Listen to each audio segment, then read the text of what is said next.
Something huge just dropped in the world of NASCAR. And if you're a fan of 2311 racing, you might want to sit down. Because while the headlines might say NASCAR won a court battle, the full story is way more complicated and way more damaging for Denny Hamlin's team than you might think. In a federal courtroom, the judge just slammed the brakes on 2311 and Front Row Motorsports' attempt to force NASCAR to treat them as official charter holders for the rest of the 2025 season.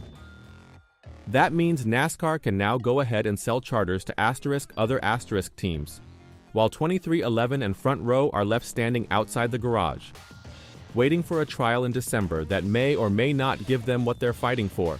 Let's back up. If you haven't been following the charter chaos, here's the deal.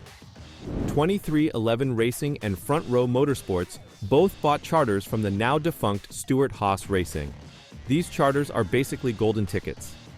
They guarantee a spot in every race and come with serious money from NASCAR in the form of fixed payments and performance bonuses. But NASCAR didn't sign off on the sales. Instead, they denied those transactions and removed those teams from the charter payout system entirely. So what did 2311 and Front Row do? They sued NASCAR, big time, claiming antitrust violations and accusing the sanctioning body of running a monopoly where it picks winners and losers behind closed doors. Their argument? Without those charters, they risk losing not just money, but drivers and sponsors. They warned that contracts could collapse if they didn't get the court to step in. Now here's where things just exploded. Judge Kenneth D. Bell looked at all of that and said, "Not so fast." In his ruling, he wrote, "The court concludes that in light of NASCAR's renewed commitments to the court, a preliminary injunction is not necessary or appropriate." In other words, NASCAR told the judge they would create up to 4 new charters, numbers 37 to 40, and save 6 slots for 2311 and Front Row * in case * they win the trial. That convinced the judge there was no imminent harm. But here's the problem. 2311 and Front Row didn't want new charters. They wanted the old * ones they paid for, the Stewart-Haas ones, the ones that actually hold value, status, and history. And now NASCAR doesn't even have to acknowledge them as the rightful owners. It gets worse. NASCAR no longer owes them a dime in charter money for the rest of 2025, meaning millions in lost revenue. According to court documents, NASCAR had already paid over $25 million to 2311 and Front Row before the appeals court overturned the earlier injunction in June. Since then, nothing. And now that this new injunction was denied, that money stays gone. In fact, NASCAR just told other teams that if 2311 and Front Row stay out, they get more cash. The total? An extra $1.5 million divided up among current charter holders. NASCAR wrote in a letter to teams, if plaintiff's motion is denied, NASCAR estimates that the total per charter payments would be approximately $670,000 on average. That's right, the longer 2311 stays charterless, the more every other team gets paid. Let that sink in. This isn't just a lawsuit anymore, it's a battlefield, and 2311 is surrounded. Now, NASCAR was quick to put out a statement after the judge ruled in their favor, saying, "We welcome the court's decision. We won't let this lawsuit distract from what matters most, delivering unforgettable moments and crowning the next NASCAR Cup Series champion." But not everyone is buying the feel-good message. Jeffrey Kessler, the lawyer for 2311 and Front Row, fired back.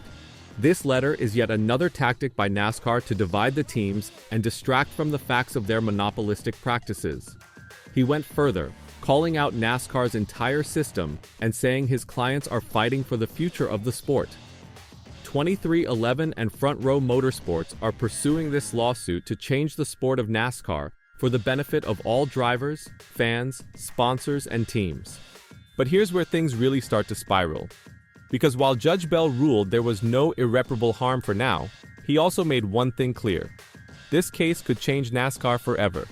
He said, "The uncertainty about what the 2026 season will look like unfortunately exists not just for the parties, but for the other teams, drivers, crews, sponsors, broadcasters, and most regrettably, the fans."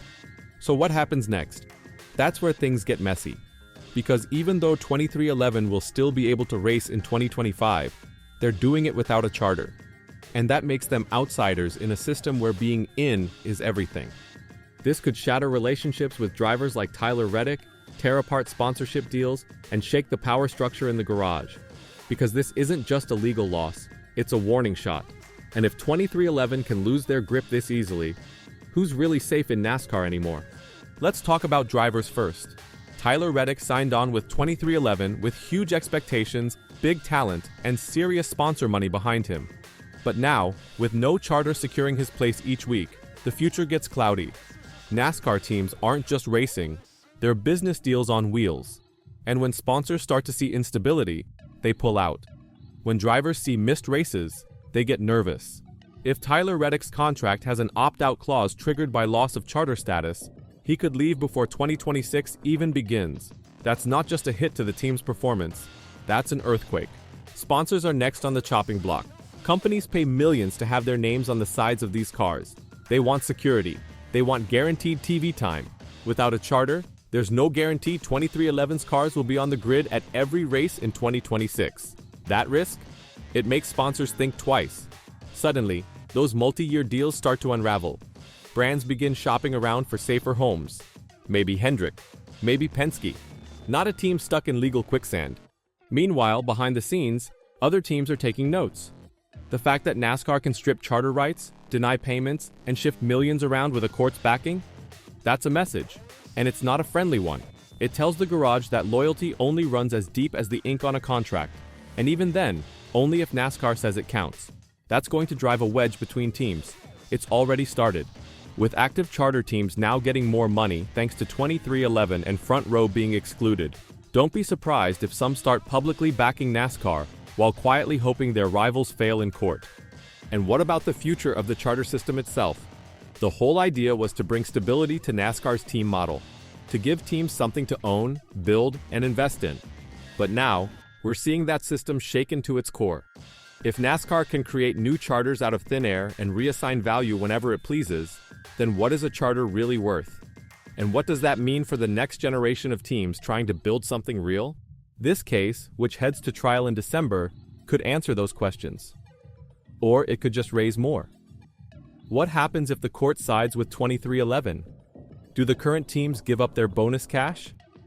Do those old Stewart-Haas charters come back to life? Or does NASCAR settle and try to keep this drama off the front page? Either way, the storm isn't over. Not for Hamlin, not for Bubba Wallace, not for Tyler Reddick, and definitely not for the rest of the Cup Series garage. Because if 2311 can fall this far, this fast, every team has to be asking the same question. When the rules aren't clear, who's next? Drop your thoughts in the comments. Should NASCAR have this much power? Or are 2311 and Front Row just trying to bend the system? Let the debate begin.